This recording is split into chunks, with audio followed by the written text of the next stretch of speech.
Now. Ayan, buyaka siya. Hindi na sa studio pero medyo malapit-lapit pa naman puso natin. Kasama natin isa sa ating mga paboritong collaborators, co-conspirators, si Chris Banad Baitan. Kamusta, Chris Tan? Balita ko iba na yung numero mo ngayon, Sir Tan. Oo nga, nagbago nga eh. Oh Actually, my God. kailangan ko inform lahat ng mga bante na hindi na ako number 10. May either nag-drop out o natanggal. Number 9 na ako, pero problema ko nga, nag-print na ako ng flyers. Kaya I'm like, ay nako, gastos na naman. So, hindi ako makapag-ikot ngayon kasi wala akong flyers. Kaya papaprint na naman ako ng bago. I'm so sorry to hear that. Ay, bakit may nag-back out, bro? I think so, I think so. Either way, Wow. instead of 11 candidates, 10 na lang ngayon. Baka gusto mo i-Duterte yan para sigurado ka na sa loob, bro. No, Baka we don't may play plano that way, rin man. ganyan. Oo, pare, at saka hindi lang naman yun eh. Ako naman, tingin ko in a fair fight, may chance naman din Kaya-kaya mo tayong yan. manalo Oo naman, at brother. mahalal.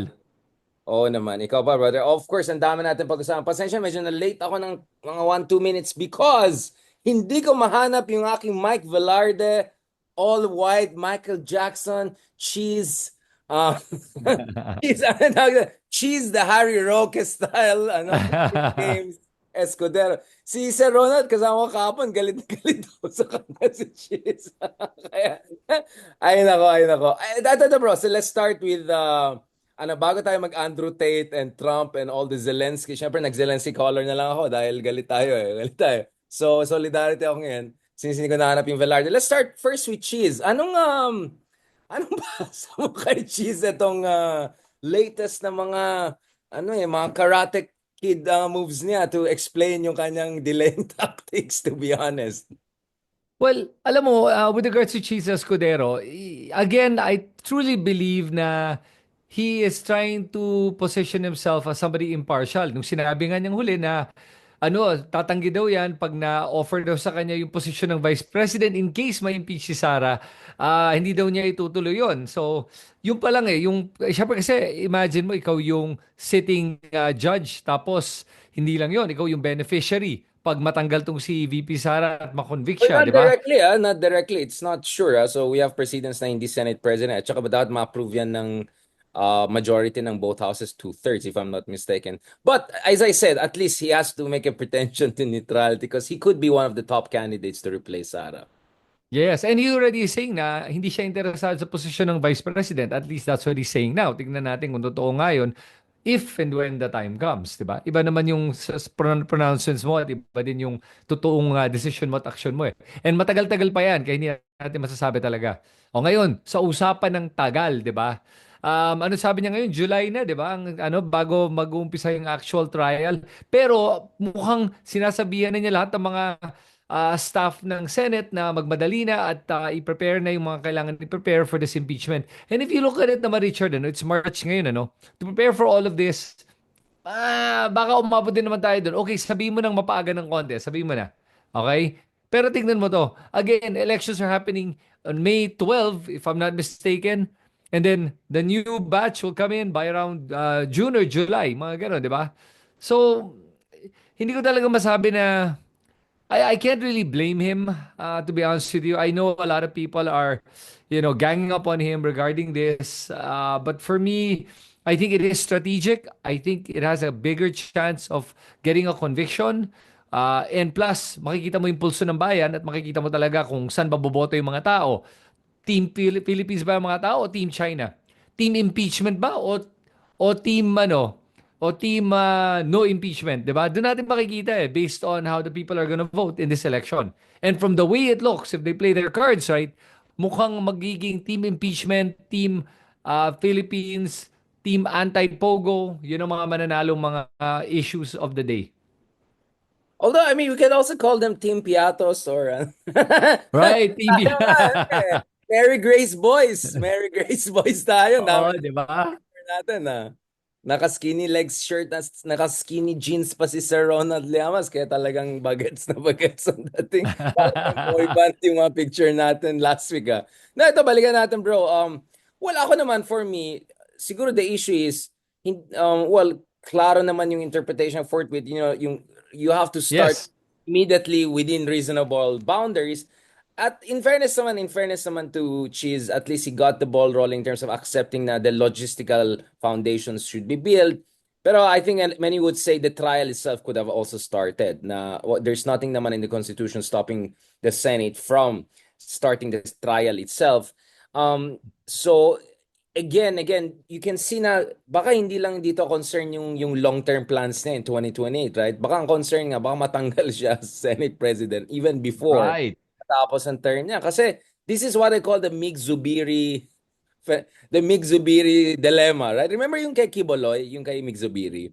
Parang Yes. hindi nga clear yung warrant of arrest until it became like the inevitable. At alam nga, all he needed to is yung pitik na lang. Di ba? Like all the house of cards were built and then like he just had to do a last pitik para meron siyang plausible deniability. And of course, we know with Zubiri because of the Mindanao base and all of that, siguro worried din siya. And eventually, Zubiri was still tinanggal siya. Di ba? Kasi nakita mo, wala kasing center of gravity ang Senate ngayon eh. And it's very likely Tito Soto might return. I mean, if the surveys are correct, I won't be surprised.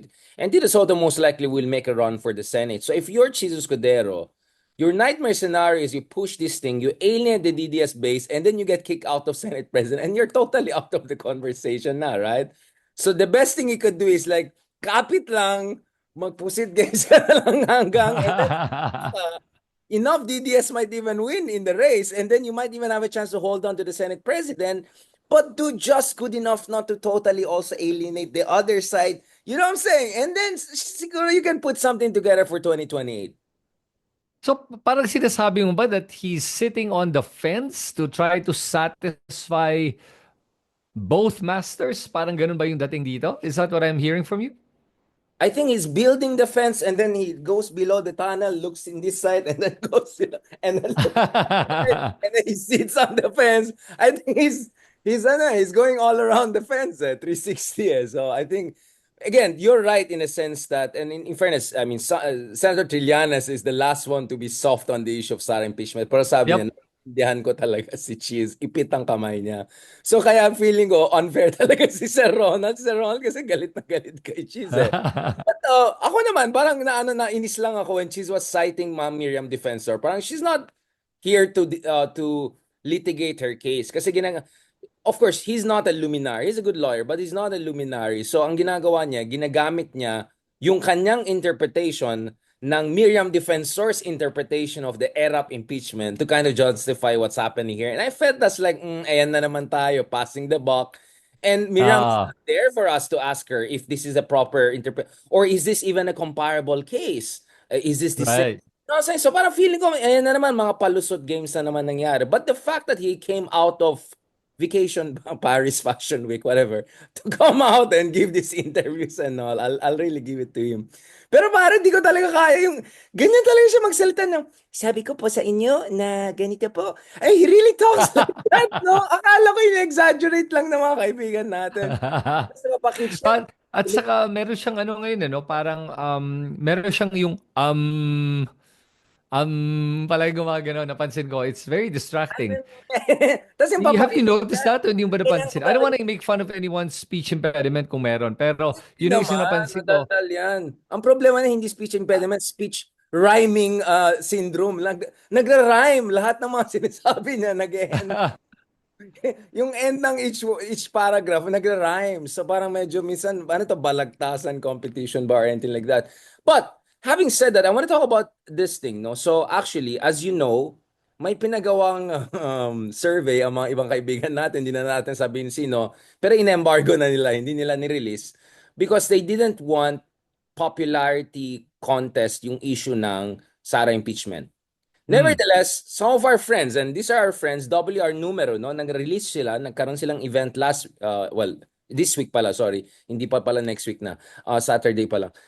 And base dito sa survey nila, tinanong mga tao, and sa Tagalog yun, yung kaugnay na impeachment kay VP Sara Duterte, ang Senado ay inaasahan na magsasagawa ng isang impeachment, ganyan-ganyan. So, and then, basically lang tinanong sa kanila, sang-ayon ba kayo dito sa impeachment? Ikaw ba ay sumasang-ayon o hindi sumasang-ayon sa desisyon na ito ng Kamara?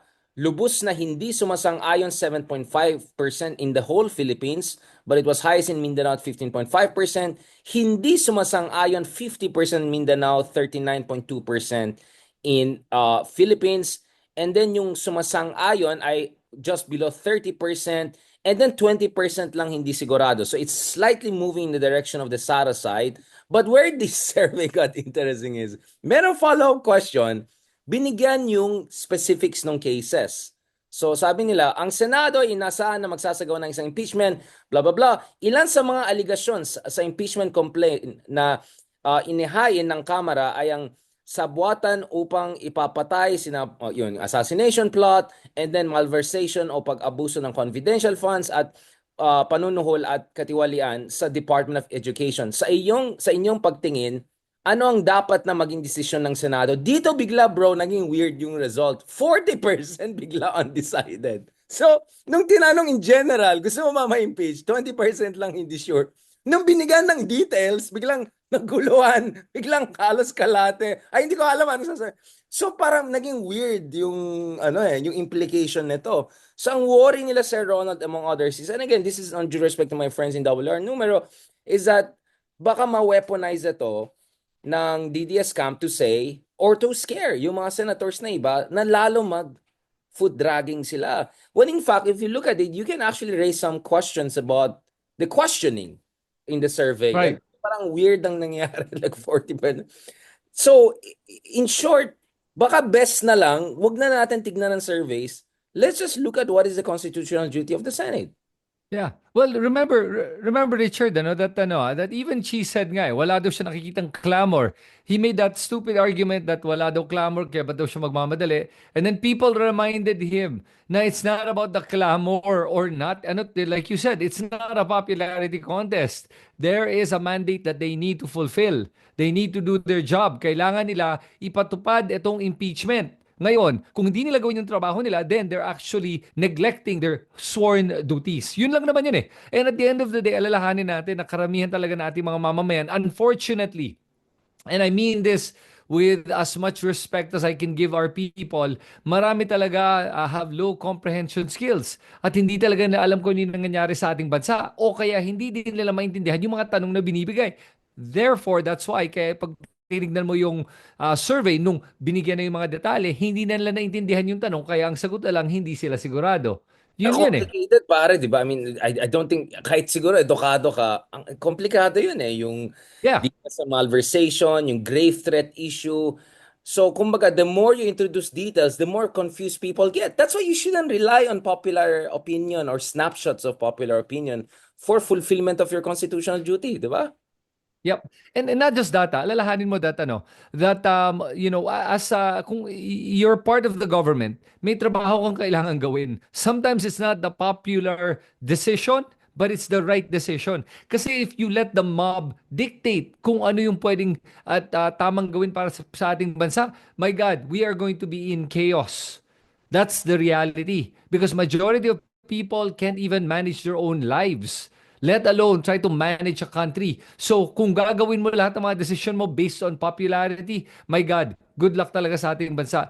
This is why, alam mo, there's a part of me that's, how I wish there was a modification of how democracy works, because the purest form of democracy, I've always said that I don't think truly is effective.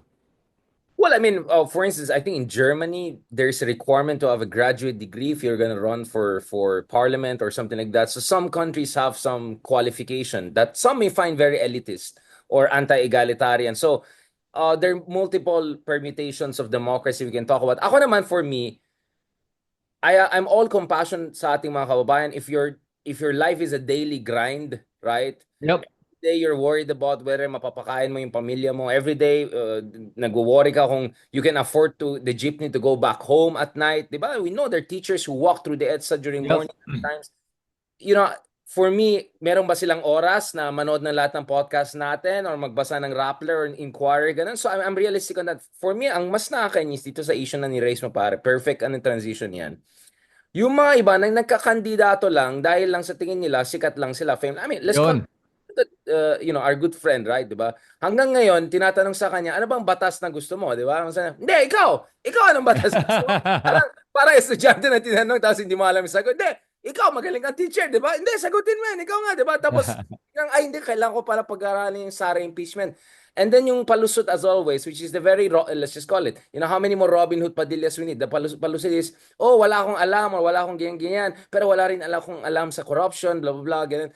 No, but hindi pwede hanggang puso lang, di ba? Sabi ko nga, yung gilas ng puso-puso lang, parati tayong talo eh. Nung nagkaroon ng matinong coach, doon lang tayo nanalo. So, puso is not enough. And fame should not be a basis to make decisions on this issue. Merit. Dapat meron kang kakayahan. Dapat you bring something to the table. At mas naiinis ako doon, bro, na may mga tao na talaga dinadaan ito talaga sa pure celebrity power na lang. Bahala na lang si Batman later on kung may magawa akong matino. I mean, ilan na, may Lito Lapid ka na, may Robin Hood pa. I mean, how many more of these people do we need to save our nation? That's ridiculous to me. Yeah, actually right now, yun na nakakakaba sa bagong pwedeng maging Senado from the way it looks, ha. Dumami lalo yung mga celebrities at yung mga tao na talagang walang alam. At it's really going to make this... So if we thought this Senate was bad, wait till the next one comes around. Unless may madagdag tayo dyan na kapalit, my God, it's gonna be worse. Robin Padilla was a handful, Bato de la Rosa, and now you're gonna have other clowns coming in, the Willie Revilla mess, the, oh, Lapid. sino pa? Bro, I'll ask you what. May narinig ka ba kay Lito Lapid all these years? Ako halos wala. Alam mo, once ko lang siya nakita na nung mag-meet sila kay Obama nung 2014-15, I think, para tas excited siya, para siyang fan. Ay, fan pa ako ni President Obama. Like, you're a senator of a republic. You don't act that way. But parang ang point ko is, yung ibang senator, I've never heard them. Si Mark Villar, Yeah. hindi ko pa narinig. I mean, like, nakikita ko lang yung Ah, mga post niya about Lakers, about NBA, ganun. So like, how many more like that we need in Senate? alam mo, yun nga, yun na nakakalungkot talaga dito, no? Kasi ang sayang sa oras at pera. Imagine mo magkano sinusweldo ng ating mga senador. Tapos ganyan na nakukuha natin. Wala talaga nagagawang contribution para sa ating legislation para mas mapatibay ang ating mga batas at ang ating bansa. Wala silang ginagawa. Sobrang sayang sa pera talaga. At hindi ko alam kung ano ba pwede natin gawin o kaya natin gawin as, I mean, we're just vloggers and opinion makers.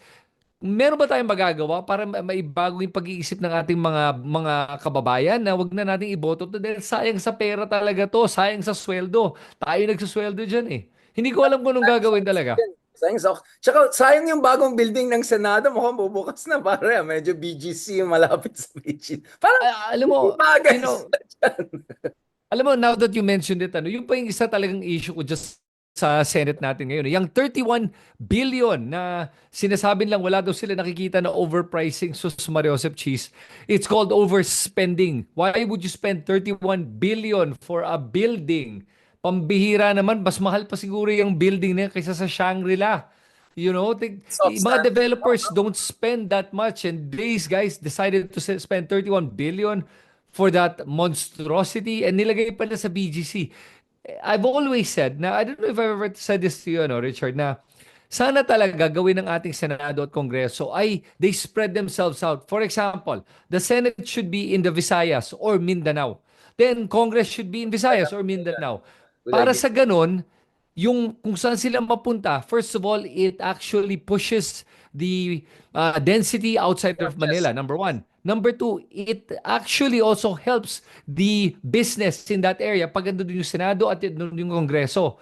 And it'll help overall trade and commerce. They have to fly in and out, lahat-lahat yan. At least yun, it improves trade and everything. Why BGC? It's already congested and they're gonna make it more congested. Actually, di ba yung ibang bansa like Indonesia, meron silang totally new cities ang ginagawa, Nusantara. Sa Malaysia is Putrajaya, right? So there are many countries who are actually building in malayo. I mean, at least as far as Laguna or beyond. And your idea is right. Maybe something in the south of Luzon, na almost Visayas, para somewhere in the middle, para accessible. At para lumayo itong mga ibang senador sa atin. Sa totoo lang, parang I cannot take them. Like, umalis na kayo dito, di ba? I mean, can you imagine that? I mean, back in the day, people would rush through traffic to watch yung mga debates in the Senate and all of that. Ngayon, parang umalis na kayo dito kasi wala rin kwenta-kwentang debate. Yeah. At Yeah. saka hindi lang yun, Richard. I mean, honestly, have you watched the Senate hearings lately? My God, it is a disaster. Wala akong natututunan dun eh. Nakakasira talaga ng brain cells. As like I always say, sumasakit yung bangs ko at you can tell, wala nga akong bangs pero putsang sakit talaga pag nanonood ako ng Senate. Or may nag-comment, sabi nga, yung New Star Hotel nga, five star, baka 6 star pa nga. Actually, I've been to New Star and heading back soon for a talk. 13 billion lang daw. Imagine, it's like 3 times more expensive than a 6 star. Diba? This is ridiculous now. It is. And to think na ang laki na ng utang ng ating bansa and you've got, our government spending this much money. Now, mind you, for the mga baka may mga Duterte dito sabihin nila, oh tama, ganyan kabangag yung gobyerno natin ngayon. All governments, all administrations, that is the biggest problem. Overspending. Lagi nilang overspending. And the worst one of that was actually the previous administration. Kasi ang malala doon, ni isang matinong project hindi mo talaga nakita with all that money they borrowed, which is what over doubled our national debt. I mean, ako kasi parang ang napansin ko, in fairness, one reason why marami pa rin supporters ng dating administration in the provinces and especially Mindanao is marami silang mga small to medium-sized projects. Yung mga maliit na bridge, maliit na roads. I've been to Mindanao in the past decade or so. May mga improvements. But you're right, when it comes to big ticket infrastructure projects, hindi yung mga small size, halos wala. Saan yung Mindanao Railway Project? Saan yung mga pledges ng China? Even yung Davao Yeah. Bridge Project na the only legit one na medyo may plan, ang daming problema sa right of way hanggang ngayon delayed pa rin at saka ang dami niyang tatamaan na ecological sites, yung Kaliwa Dam project that's gonna be potentially ecological disaster. So wala mapakita talagang Duterte administration despite spending like crazy. Did you know that under Pinoy our national budget tripled, almost quadrupled? So Yeah. no, but Pinoy dahil takot siya na madamay sa corruption scandal. And the Supreme Court in 2013 ruling yung disbursement acceleration program as unconstitutional. So ipit yung kamay nila. Hindi sila gumastos masyado. In fact, that was one of the reason na bugbog sarado sila Maroas kasi lumala yung traffic, wala infrastructure projects. So that means pare, si Digong ang dami nilang pera. Ang dami. Yes. So it's not only overspending, as you put it, it's the fact that they had so much money to do so much good. And yet kung saan napunta ang usapan, EJK, China, Yep. Pogo, di ba? Alam, Newly developed areas, puro na Pogo na rin doon sa Manila Bay Area. yeah. Alam mo, pinaka nakaka-frustrate talaga doon, yung sa laki ng inutang ni Duterte. Sa akin lang, nagugulat ako pag hindi pa to alam ng ating mga kababayan, Sa laki ng inutang niya, saan napunta yun? Alam mo kung saan? Napunta sa mga kaibigan niya ng mga Chino. Doon na yun eh. Yun na nakaka-bad trip eh. Binigay niya sa mga dayuhan yung inutang niya, tapos tayo ang nagbabayad ngayon ng interest na yun. If I'm not mistaken, magkano bang percentage of yung interest service debt payments natin? Is it a 10% or 12% of the total national budget? It's insane. Para interest lang. Ang laki ng utang nga natin during Digong's time eh. Kaya sabi ko, actually, a lot of problems you have in the current administration in terms of marami silang hindi magagawa, ipit yung kamay nila is dahil nagbabayad pa tayo ng mga utang yung mga na-contract natin nung panahon ni Digong. And in fact, if you look at it, we were consistently, you look at the Bloomberg Index, you look at multiple indices, we were consistently the worst country in Southeast Asia in managing the pandemic. Not only in terms of yung mga infections, economy natin, we had 5 quarters of recession. And then Yep. yung mga kaibigan natin na ka-DDS, bakit? Ganyan naman sa Italia. Bakit ganyan? Sabi ko, bakit mo kino-compare sa first world bigla? Dati nung usapan ng EJK, ayaw mo i-compare sa Portugal, di ba? I said, Portugal, decriminalized. Hindi, Europe yan eh. Huwag tayo mag-compare sa Europe. Pero biglang ng pandemic, hindi, compare tayo sa Europe. But Vietnam's economy actually grew during pandemic. Taiwan's economy grew. Indonesia had contraction. Yeah. Close as we had almost 10% economic contraction. Ganyan kapalpak si Digong. Ganyan kapalpak Digong and then ganyan kapalpak yung spending nila and sobrang daming discretionary funds. Yung Farmali, I think is probably Yes. of the iceberg. So kanina, mahal na mahal ko yan si Mayor Benji Magalong who has been at the forefront of, talking about good governance, talking about... Pero sabi ko, Mayor Benji, well, let's also talk about Farmali. Let's also talk about ganun. So immediately, para sa kanya, he brought the conversation more to his own. Sabi niya, well, yung Baguio naman tinulungan ganyan ganyan lang. So ganun na lang, hindi niya na defend yung big picture, and he Ala, fairness to him, he even criticized. So what I'm saying, bro, here is that I think our problem here is masyado tayong we're so drenched in partisan and recency bias. Yung parang ano yung latest, ano yung latest. ah, We fail to see yung long term. At even mga intelligent, educated people, they make that mistake. They forget, marami sa mga problema natin ngayon, inherited yan over time. And marami yes. sa nagawa ni Digong ay dahil sa magandang economic policies ni Tita Arroyo. I'm critical of Tita Arroyo, but I think in fairness, she did good fiscal Yep. to, and Pinoy, despite all his Yep. failures, he saved a lot. So, yung ganyan ang kulang sa atin, yung longitudinal analysis. Parang relasyon yan. Galit ka sa jowa mo, pero hindi mo naintindihan saan galing yung galit ng jowa mo. Baka naman, may kasalanan ka rin dati. Baka naman, di ba? Pero if you just look at what happened this month lang, you're gonna miss the picture. You're gonna miss the... Yep. So, ganun din dapat yung approach eh. Alam mo kasi ang problema this is a common human mistake, okay? It's called the halo effect. Yung halo effect, pag may tingin kang ginawang isang tama ang isang tao, you then forgo all the bad things that they did na okay na yan. Pikit mata na tayo dyan dahil may ginawa siyang sa tingin mo tama na isa.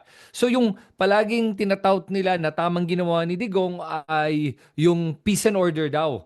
Pero at what cost? 'Di ba? At what cost was this peace and order that they're claiming? Maraming namatay. Not only that, marami siyang ninakaw sa ating bansa. Marami siyang pinamigay sa ating bansa. Not just money, land. Okay? And then because of him, we almost became a province of China. He was very open about it. Kala mo nagbibiro na naman siya na gusto niyang gawing province of China to. Talagang gusto niyang gawin. Nakita mo kung how he bows to China and how his daughter bows to China. Pero dahil nga may halo effect ang mga tao dahil sa isang bagay, kinakalimutan nila o pikit mata na sila sa lahat ng mga bagay na mali na nagagawa ng isang Ano lang, tao na bro. tulad ni Duterte. Buti kautaw lang eh. Nagmamandarin na nga yung anak niya eh. I O don't yun know. na nga, di ba? Listen to Sarah. Ang basa ng mga kaibigan natin is the way she did her Mandarin is like you do French and then you read it as you write it. Parang Bourdieu becomes Bourdieu. Rousseau becomes, Right. parang ganyan kasablay yung Mandarin niya. You tell me. I mean, I'm sure probably you know Hokkien better than Mandarin. But going back to this, bro. Actually, I was with General Torre. I saw your vlog on General Torre. So actually, na-inspire ako. I was with General Torre the other day, and he was saying, budol yan eh. Purong budol yan si Duterte. Yung mga sinasabi niya, law and order. Actually, he said something very interesting. Sisingilin natin siya.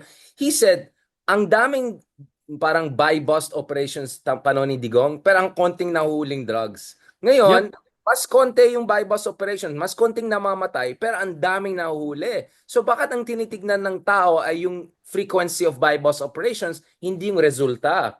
And then bakit tayo na-impress dun sa namamatay instead na titingnan yung drugs ba bumaba? So I'm glad that at least there are people like General Torre coming up. You had something on General Torre. Can you expound on that? How do you see General Torre's place in the greater scheme of things?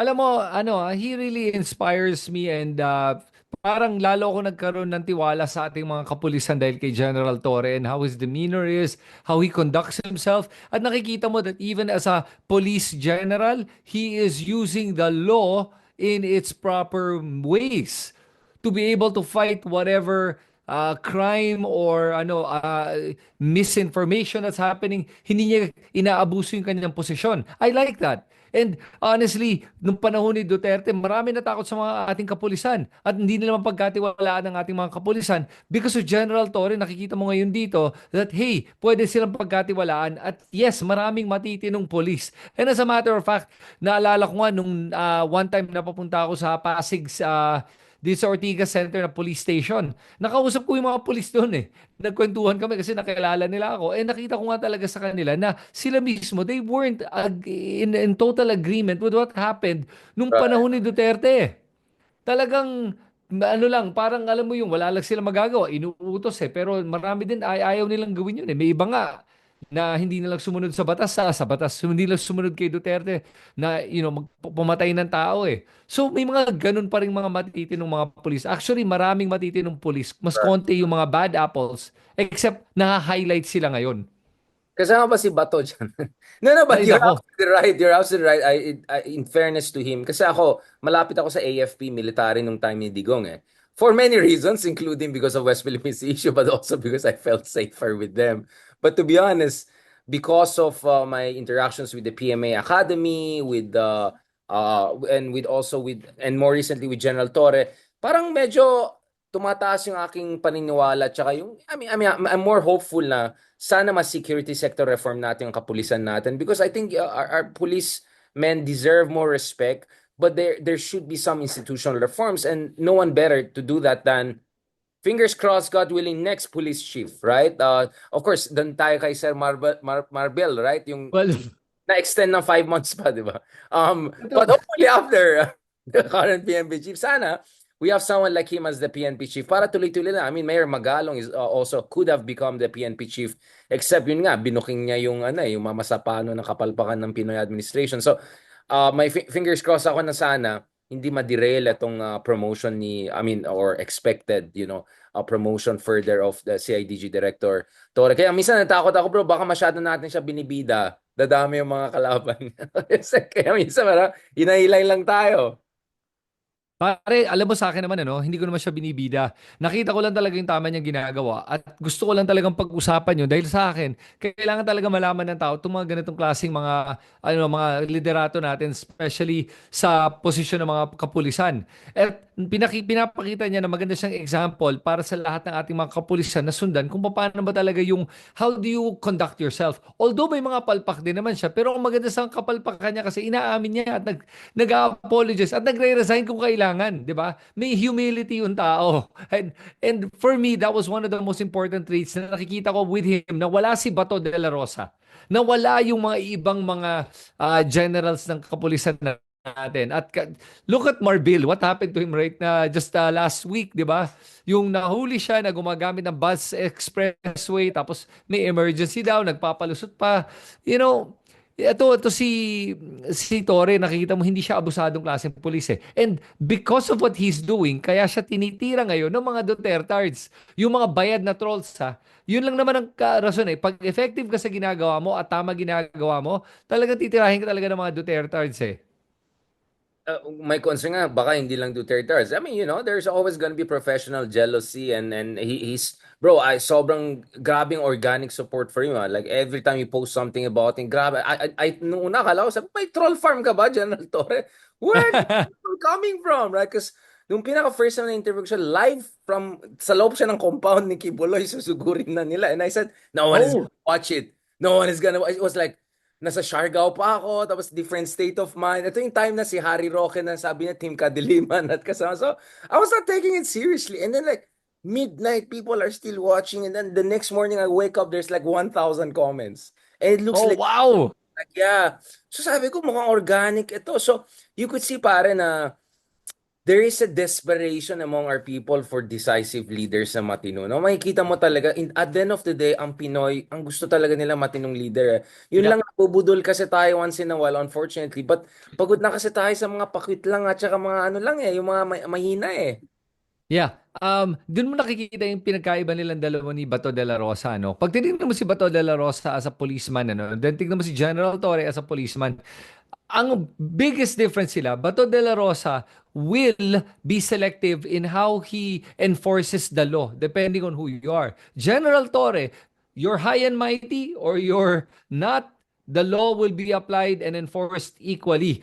At doon ako talaga na napahanga sa kanya nung yung first time yung nakita ko talaga ano talaga decidido siya at ginawa niya ng paraan na mahuli talaga si Kibuloy. And to be honest with you, to be in Davao at that time with the Dutertes in power, with Baste as mayor telling him sasampalin ko tong taong to and all the other insults they threw at him, and he So, looked kind of funny with that helmet on. Actually, nung nakita ko siya, naalala ko, natawa ako. yung minor, Oh, pero oh my God, I was dapat like, kayo this minor guy in is, general. Kasi oh, pero, pero, but he was able to deliver, and for me, that was the most important thing.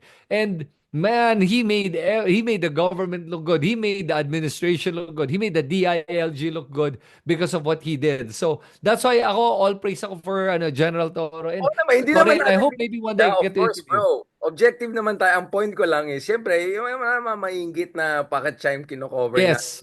si Traffic Boy. Anyway, balikan natin to, bro. Natatawa ko talaga yung mga grabe yung mga memes sa kanya. Yung isa yung nakikinig siya sa yung sa underground, nandiyan pa si Kiwaloy. But in the end, he delivered. Kaya nga sabi ko, nung nagkaroon ng showdown Actually, my advice to him is, if wala kang political plans, gawa ka ng mercenary Wagner group. After you ang gawa mo lang is manghuli ng mga high profile na yung mga nag-hunker down sa kanilang mansion. He's gonna make a lot of money. But going back to this, bro, speaking of him, actually, he filed a cyber libel case against DDS troll, di ba? And next thing you know, itong DDS troll na to, Yep. iyakan na, alam mo naman, ganun naman sila, ang tapang-tapang niya, pas pag kinasuhan mo, hindi, paano yung kapamilya ko? Paano ang ganun? Dami hanash, di ba? So I asked the general point blank, sabi ko,